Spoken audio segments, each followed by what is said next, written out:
Hello everyone. I know it's been a while since I've posted anything on here. I think it's been like a month or two, not exactly sure. But thought I'd just give you guys a little update on everything. So here's my carnivorous plants, my cold hardy ones. And they're all looking great. They looked and did amazing this summer. This was by far one of the best growing seasons I've had for these guys. The sphagnum looks amazing. It's a bit chilly out here today. I think it's 55 right now, and the wind is blowing, and it is super cold. But lots of things are still flowering, like this dendrobium. It smells like fresh laundry. Then we have this one. The flowers are kind of starting to open. Some of them got bud blasts, like this one, and a few of the other ones. Here's some pond plants that I'm trying to quote-unquote winter. Let's see. Ignore all the pots on the ground and that big thing there. I don't know where to start. There's so much out here. Sorry, the pepper plants. So we have these banana peppers. These are mild banana peppers, and I'm just gonna overwinter them in the greenhouse. Hopefully they do good, but I don't see why they wouldn't. And here is my bald cypress with tons of orchids mounted, and you can see all the root growth is crazy. I'm not gonna go into too much detail about everything out here. But if there's anything you guys want me to make videos on, just let me know. I know nobody really watches my videos, but it's fine. Here is my Thaumatophyllum goldii, also known as Philodendron goldii, but it's a Thaumatophyllum. I got the sniffles, it's kind of chilly, like I said. Let's see here. This is my spindle palm. Gorgeous, nice big palm. Love it. There's bromeliads in the pot that I shoved in there. They're doing great. Some pitcher plant cuttings I took. Those need to be taken into the greenhouse now. Let's see. Philodendron tortum.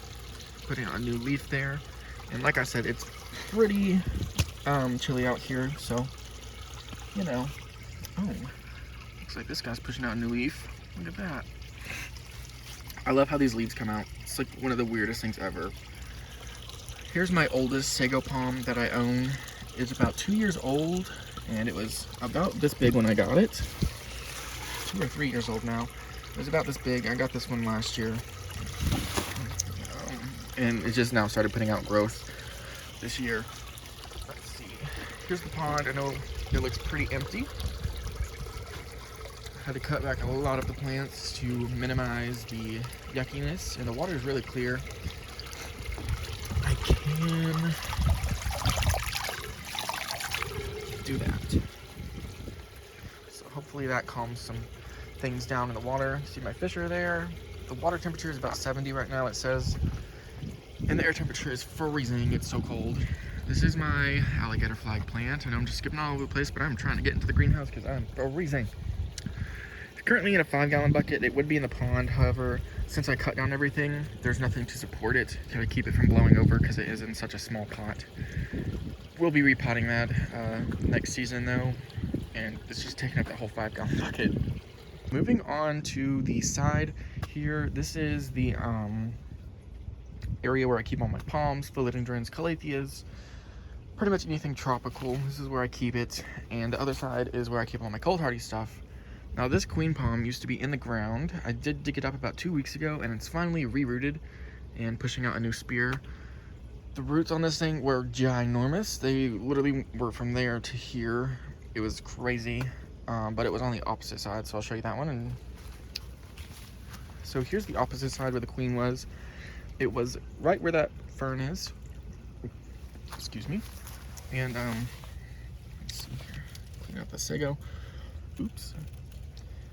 This sago has been in the ground since spring.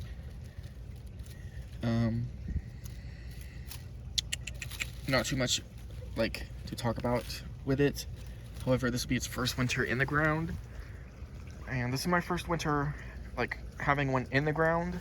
And I have this larger one here and a smaller one here. My goal is, if these two survive this winter, ooh, I almost fell, sorry. It's a little bit muddy out. That I will plant them around the edge here, probably put a bigger one right here, or two, one, two. Not sure yet, but I really like the way their foliage looks. It's very tropical looking. I have a barrel cactus, prickly pear, and a bunny ears cactus. And now we will head to the greenhouse. Sorry, my English is not Englishing because I'm so cold. Whopping 85 degrees and feels majestic in here. Oh my goodness, it feels so good in here. But anyways, so this is the greenhouse this year. Not much happening in here. On this side, or on this side, ignore all this stuff out there. We have people working on the roof, and that's their quote-unquote garbage pile right in front of my greenhouse. Isn't it gorgeous? But anyways, these are some Thaumatophyllums. Love these guys. I just took these and divided them yesterday, and they're actually perking up. They were wilting last night, but you can see they're pretty sturdy now. Let's see what else. Anthurium here. This is Anthurium hookerii, looking fantastic. And I'll swing you around and show you the pitcher plants. This is my Nepenthes ventrata. I've had this guy for about almost 2 years now. It'll be 2 years in December. And he has put on a lot of size since then. I don't know, maybe you can watch in the previous videos. But this thing used to be one growth point, and it is massive. I can't even get it all in frame. There we go. Now it's all in frame. Also, this makes the greenhouse look humongous, but it's not. It's really tiny, and I could use a bigger one. And this winter, hopefully, I'm going to get a new one for Christmas as a little gift. So, hoping that I get a bigger greenhouse. I just need something that's a lot wider and doesn't have built-in shelves. That way I can put things in the ground. Not in the ground, but like sit them on the ground, like this big gigantic pot here. And I need something that's got a better door than a zipper, because the zipper door is super hard to open without ripping the fabric. What else can I show you? So there's two different clones of Nepenthes ventrata in here.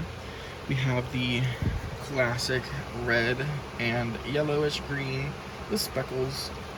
This is a lower picture, and then we have the intermediates here. Gorgeous. You can see it doesn't have the wings on it. This is one that's opening, by the way. And we have some, but these ones don't look as good, but they're classic ventratas. And they're pretty small still. They will get bigger. Let's see. And then we have the green clone, but this plant was in full sun, so, you know. Here is the green clone. And it's not as dark as the other ones. You can see in the pictures when they come out are almost pale white, and I love that about this plant. But that is the skinny version right here of the vine. You see, this is the skinny one. This is the ventrata green clone. And then the red clone is right here. You can see much larger leaves, and it's already got a long vine on it. Tons of tendrils trying to wrap around things. Might even have an upper forming there.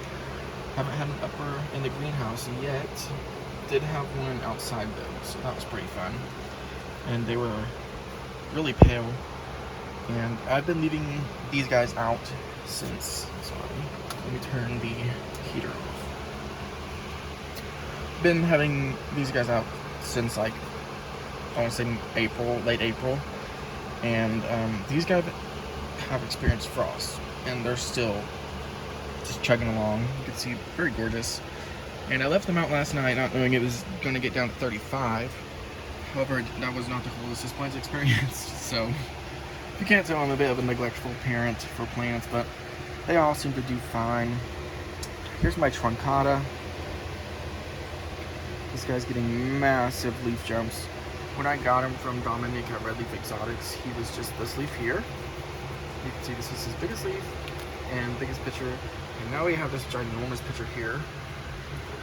And this is the newest one. See, it's pretty tiny in comparison. But I think this is because I left it out and it got a little too cold for its liking. But I moved it in here where the temperatures get 85 in the daytime, and it put out this ginormous leaf. And look at that, a gigantic tendril. So I'm hoping I get a pretty big pitcher jump as well. Okay, turning the heater back on because it's getting a little chilly because I left the door open. This is probably one of the more larger pictures on a plant that I will ever have. This is Sibuyanensis ventricosa. Of course, the truncata is going to have the biggest pictures out of them all, but this one is going to have the tubbiest and more wide ones. These ones are going to be more tall and wide. But this is the ventricosa Sibuyanensis, and when I got it, the pictures were to die for.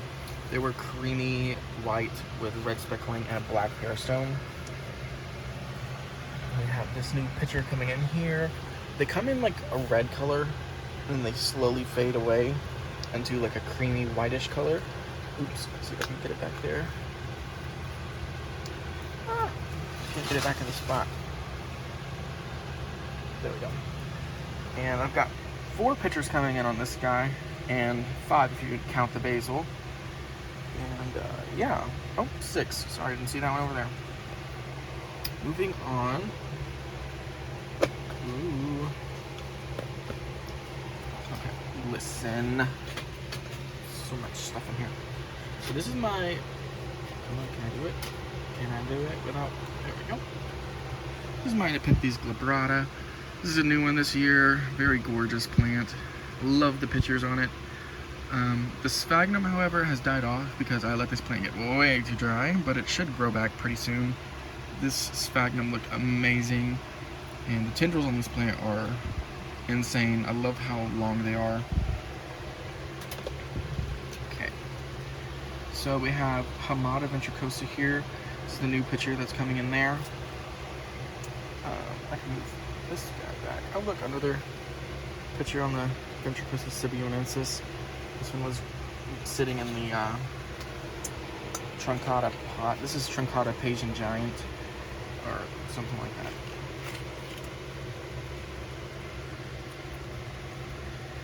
Just Asian, however you say that. Pretty sure it's Asian or Asian, something like that. I don't know. Here's my ventricosa. I don't really want to move it, but I will.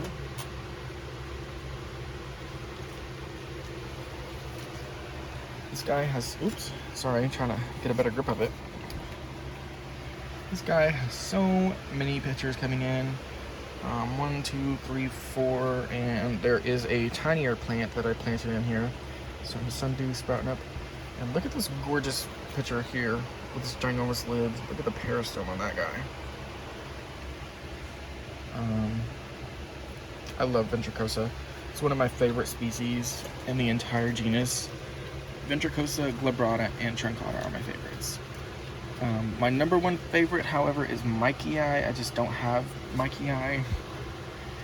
And the prettiest out of them all is Platykyla or Burbigia. I just don't have enough quote-unquote funds to get them. Hookeriana. Gorgeous. This plant has pictured a lot around the base. Probably the Ampullaria influence in it.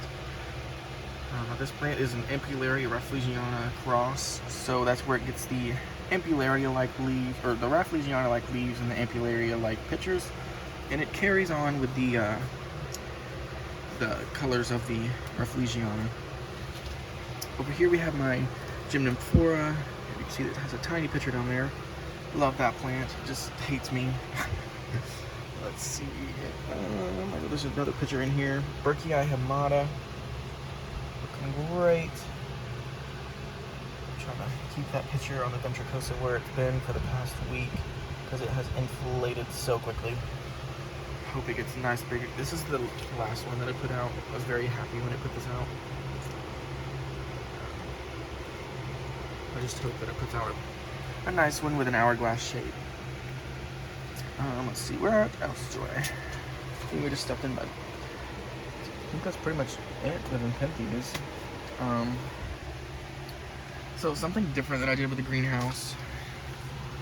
You can see I duct taped a little bit of a Tennessee thing, redneck I guess you can call it, rednecking it. But I duct taped a bed sheet to the greenhouse to keep the sunlight out, and I did it specifically double layered right here because this is where I'm going to keep all of my variegated plants, and you can see a little bit of sunlight will cause the leaf to turn yellow, and it tends to grow more in the shade anyways. However, it's also growing towards the light.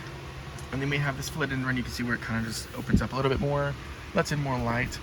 And I did that because Nepenthes like a lot of light, but not like direct sunlight, like 24/7. They're different than American pitcher plants.